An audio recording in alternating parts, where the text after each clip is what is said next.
হ্যাঁ, মুখটা খুলেন না, মুখটা খুলেন।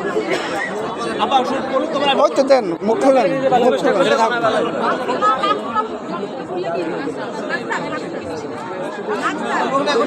তাহলে আপনি দেন, আপনি দেন, দেন, বয়স ভালো কার।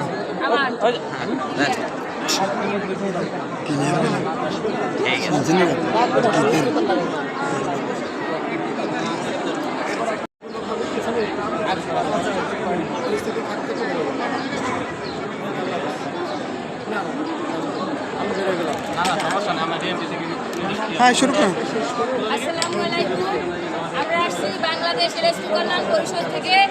আমরা বাংলাদেশের 61 জেলা থেকে 4200 জন এনআরসি আসছি। আমাদের কর্মসংস্থানের মেয়াদ শেষ। আমাদের 3 বছর রাখার কথা বলে আমাদের আজকে 8 বছর পরে আসা আমাদেরকে একটা মাছ পথে আনিয়ে ফেলাই দিচ্ছে এরা।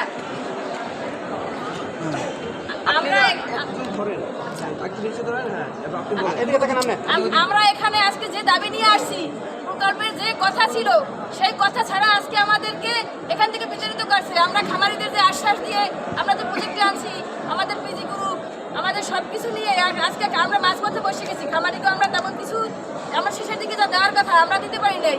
এবং আমরা এই 4200 লোক আমরা এখন কি বলবো, একদম মানে বেকার হয়ে যাচ্ছি। আমাদের এখন পথে ভরা ছাড়া কোনো উপায় নাই। আমাদের চাকরি বয়স শেষ। 3 বছরের কথা বলে তারা একটা এগ্রিমেন্ট নিয়েছিল, সেখানে 5 বছর রাখলে 8 বছর রাখলে 8 বছর পর কেন আমাদের বাদ দিল? তারা আমাদের বলতে 3 বছর সময় বলতো। আর আমরা এখন যে পর্যায়ে আসছি আমাদের এখান থেকে যাওয়া সম্ভবই না। আমরা চাই, আমরা স্থায়ী কর্মসংস্থান চাই, আমরা খামারের কাছে দাঁড়াতে চাই, আমরা এই সরকারের কাছে দাঁড়াইতে চাই। আমরা কোনোভাবেই খালি হাতে যাব না। যতদিন না সরকার আমাদের এই দাবি মানবে ততদিন আমরা এই পথে থেকে যাব। খামারিকে মাঝপথে আমরা ফেলাইয়ে দিই। এক ওনাদের আশা দিয়ে আনছি আজকে 4-5 বছর, কয়েকশো কোটি টাকা ওনাদের পিজি গ্রুপে সঞ্চয় হয়েছে। আমরা চাইছিলাম একটা ডেয়ারি বোর্ড হোক, একটা প্রাণী সম্পদ ব্যাংক হোক, ওনাদের টাকাটা দিয়ে প্রাণী সম্পদের খামারিদের টাকা দিয়ে খামারিদের লোন নিয়ে লাভবান হয়তো, বেকার যুবকরা স্বাবলম্বী হয়তো। এখন তো ওনাদের টাকার কোনো নিশ্চয়তা নাই, আমাদেরও নিশ্চয়তা নেই। আমরা এখন এই মাঝপথে যাবো কোথায় বলেন ভাই? আমরা চাই আমাদের স্থায়ী একটা কর্মসংস্থানের ব্যবস্থা এবং আমরা খামারিদের পথে দাঁড়াতে চাই। আমরা সরকারকে সহযোগিতা করতে চাই। এই খামারির উন্নয়ন হলে এলাকার উন্নয়ন হয়, এলাকার উন্নয়ন হলে দেশ উন্নয়ন হবে। আমরা কোনোভাবেই এখান থেকে মাঝপথ থেকে সরে গেলে এই প্রাণী সম্পদ ধ্বংস হয়ে যাবে। আমরা সেটা কখনোই চাই না, চাইবো না ইনশাআল্লাহ।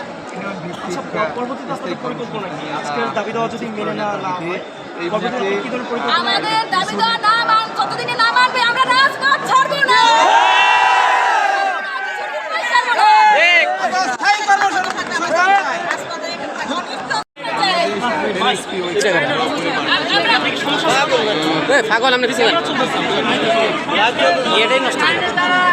আমাদের মাননীয় প্রধানমন্ত্রী বলছে বেকার ভাতা আমরা বেকার ভাতা চাই না। আমাদের একটা কর্মের ভিতরে ছিলাম, আমরা কর্মসংস্থান চাই।